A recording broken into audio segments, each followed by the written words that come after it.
Today's Saturday, and that means we are one day closer to the premiere. In fact, the premiere is tomorrow, which is very, very, very exciting.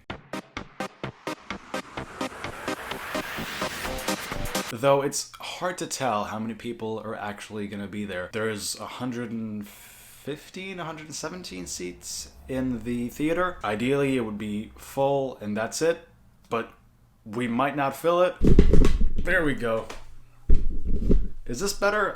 Again, I'm using the front camera to film it. No, the back camera. I'm using the back camera to film this, so I have no feedback as to what this framing looks like, which is why the framing sometimes seems off in some of the shots, but it just looks so much better with the front camera than with the selfie camera. The back camera. Yeah. The camera I'm using now, it looks better with that. Just got into town. It is an absolutely gorgeous day today, with a lovely view. Head over now to the train station, meet up with Alexis. Hopefully he's there.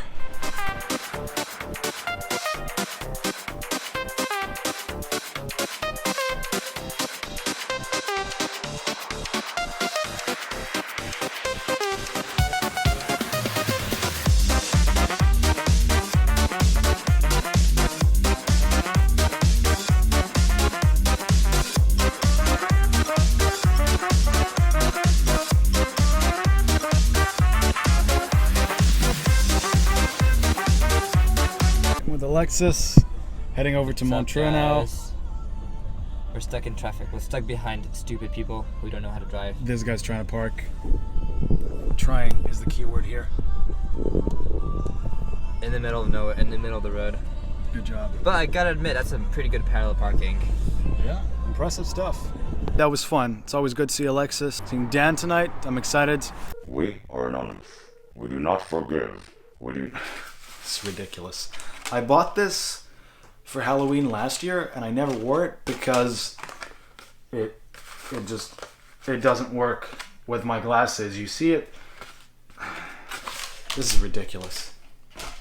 Anyway, I want to talk to you guys about a book. This book. Well, I say talk about. I've only just started it, but it's pretty good so far. It was lent to me by Orlan. Merci Orlan. It's the autobiography of French actor Gérard Depardieu. There he is. And it's really interesting. Ow. Okay, almost got a paper cut there. That was very intense. It's really interesting how he grew up as a poor kid, in France, and then he just moved to Paris. So that's when he felt things really took off for him. Oh, by the way, if you're wondering what that bookmark was in the book, it's this. It's a business card. There's a story behind it, but I feel like sitting down to tell you the story. Back when Toby and I were trying to find locations for what we shot at Eden with The Red, there's an old bar, the White Horse in Montreux, and it closed down last year. We found online that it had been bought by a Russian firm who wanted to turn it into a massage parlor, but apparently it would just be massages, no happy endings there. So we looked into it. We found a first company who claimed to own it. We called them up. It was some random guy who had absolutely no clue. So we found another company. And we called on that agency's website, actually. Not only are they a real estate agency, thanks to them, you can also do such incredible things as setting up a bank account in Hong Kong or getting a building permit in Hong Kong too, and various other things that anyone might want to do on a regular basis, right? I mean, what do you mean you don't wake up every morning thinking, man, I just wish I had a building permit in Hong Kong so I could build something there, if only. Well, worry no more. They're to me a company that owns some real estate, some luxury real estate, but also you can set up a bank account in Hong Kong through them. It just doesn't seem like the most respectable organization. So we call the guy, and I say, oh, you can shoot there, no problem. So we go there to meet up with him and meet the place. We met the place. No, to meet the guy and to see the place. So we go there and we walk in. The place is a complete wreck. I mean, it's obvious that either that guy or a bunch of other people, had a party in there because there was toilet paper all over the place, just unrolled. It was crazy. and just broken bottles and stuff, and he claimed to know nothing about it, which is very unlikely given that he is the construction site manager. And there were no signs of breaking and entering, so it was clearly someone who had the key, so it was somehow linked to the construction. Anyway, but we ran into two problems, two main reasons why we weren't so sure we'd be able to shoot there. First of all, we asked him and he said, well, you can shoot here, of course, but this place will be torn down in 2 weeks. Except it turned out that was not true. When I was at the Christmas market in Montreux the other day with Orlan, we had a look, and the place is exactly the same inside. I mean, nothing has changed at all. And furthermore, we said, okay, we don't have a big budget. Would it be possible to do it for free or whatever? And he said, well, I wasn't thinking of a lot, maybe around 200-300 francs. Why? We were very, of course, very confused.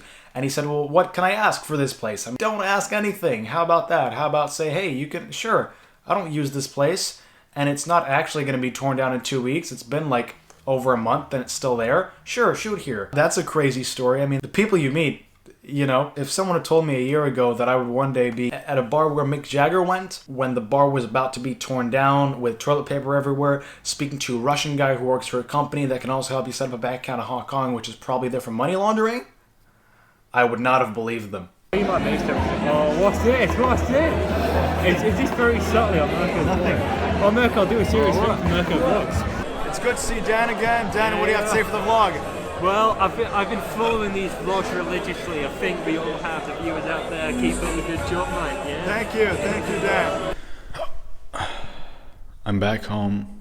I got the hiccups, which is a little annoying. Hopefully they'll be gone by tomorrow. It was a fun night. Jesus. It was good to see the guys again. I gotta go get some sleep. I'll be up early tomorrow to prepare everything. Good night.